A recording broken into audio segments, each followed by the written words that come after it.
अखिलेश यादव ने चुनाव में बुलडोजर बाबा जुमले से योगी सरकार पर हमला किया था।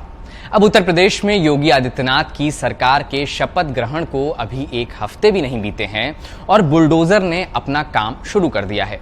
बल्कि यूं कह सकते हैं कि पहले से भी तेज चल रहा है। कब्रिस्तान में अवैध निर्माण से लेकर अपराधियों के सरेंडर न करने पर बुलडोजर चलाया जा रहा है।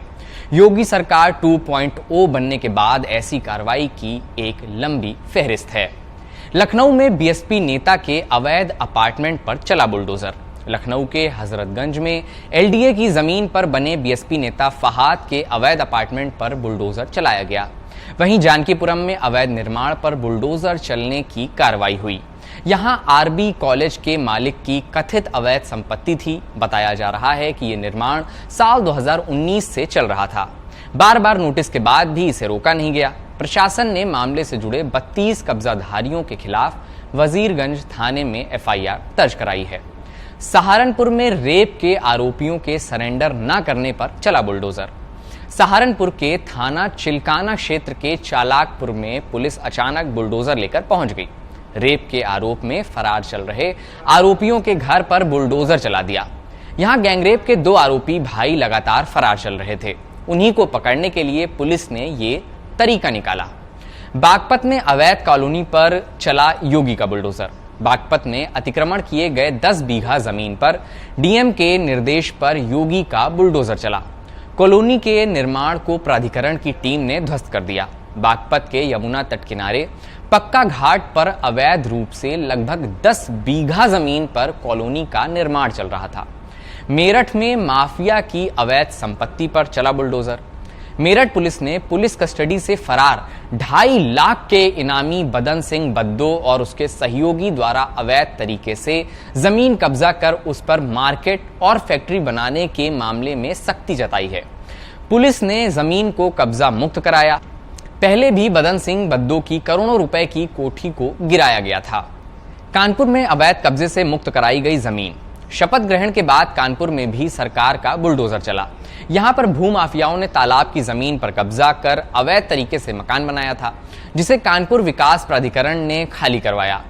कानपुर के कई मोहल्ले और कस्बों में अवैध कब्जा करने वालों के खिलाफ प्रशासन ने बुलडोजर चलाया। कानपुर प्रशासन ने दावा किया है कि अब तक 0.23 हेक्टेयर जमीन को अवैध कब्जे से मुक्त करा लिया गया है। शामली में सरकारी जमीनों पर हुए अतिक्रमण पर चला बुलडोजर। शामली के कस्बा थाना भवन में कब्रिस्तान में अवैध रूप से किए गए अतिक्रमण को हटाया गया। अतिक्रमण हटाओ अभियान के तहत करीब 200 वर्ग मीटर पर किए गए कब्जे को बुलडोजर से हटाया गया। कब्रिस्तान की जगह पर प्रधानमंत्री आवास योजना से मकान बनाए गए हैं। भू माफियाओं ने कब्रिस्तान की भूमि का बैनामा भी कर दिया। इसी भूमि में अवैध रूप से टावर भी लगाया गया है। ताज्जुब की बात यह है कि कब्रिस्तान की जमीन पर बनाए गए मकानों पर नगर पंचायत ने हाउस टैक्स भी लगाया है। सरकार बनने के बाद बहराइच में चला बुलडोजर। बहराइच के फकरपुर थाना क्षेत्र के अजीजपुर टेपरा में कब्रिस्तान और खलिहान की जमीनों पर अवैध रूप से अतिक्रमण कर बनाए गए आधा दर्जन से अधिक मकानों व एक मदरसे को प्रशासन ने बुलडोजर से ध्वस्त करा दिया। लखीमपुर में पंचायत भवन की जमीन पर अतिक्रमण को बुलडोजर से हटाया गया। लखीमपुर देहात में पंचायत भवन के लिए आवंटित जमीन पर दबंगों ने कब्जा कर लिया था और उस पर अवैध निर्माण लगातार किया जा रहा था। बांदा में पूर्व विधायक ब्रजेश प्रजापति पर कसा शिकंजा। योगी सरकार के शपथ लेते ही उत्तर प्रदेश के बांदा जिले में बांदा विकास प्राधिकरण ने तिंदवारी से पूर्व विधायक ब्रजेश प्रजापति पर अपना शिकंजा कस दिया। ब्रजेश चुनाव से ठीक पहले स्वामी प्रसाद मौर्य के साथ बीजेपी छोड़कर एसपी में शामिल हुए थे। वो तिंदवारी से प्रत्याशी थे, लेकिन चुनाव हार गए। जारी नोटिस में 4 मंजिला मकान और कार्यालय में हुए अवैध निर्माण का ब्यौरा देते हुए 7 अप्रैल को पेश होने को कहा गया है। 7 अप्रैल तक ब्यौरा देने में असफल होने पर इमारतें ढा दी जाएंगी।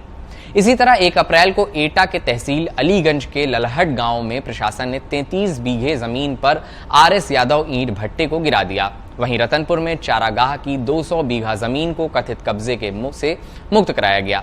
सूत्रों की माने तो आरएस यादव ईंट भट्टा अलीगंज विधानसभा से समाजवादी पार्टी से पूर्व विधायक रामेश्वर सिंह यादव के भाई रामनाथ यादव का है।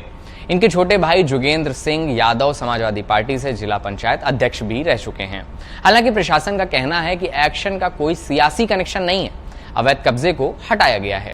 गाजियाबाद में नवरात्रि के दौरान मीट बैन का आदेश हालांकि मेयर ने वापस ले लिया, लेकिन उससे पहले फूड सेफ्टी ऑफिसर इलाके में घूमते हुए ये कहते पाए गए कि बंद कर लो दुकानें, नहीं तो बुलडोजर चलवा दूंगा। अगर एक भी किसी के यहाँ पे किया, मैं बुलडोजर मंगा करके वहाँ तक घर करवा दिया तो फिर कहना। आरोप लग रहे हैं कि सरकार चुन चुन कर निशाना बना रही है। जिन लोगों की संपत्तियों पर बुलडोजर चल रहे हैं, उससे आप खुद अंदाजा लगाइए कि इस आरोप में कितनी सच्चाई है।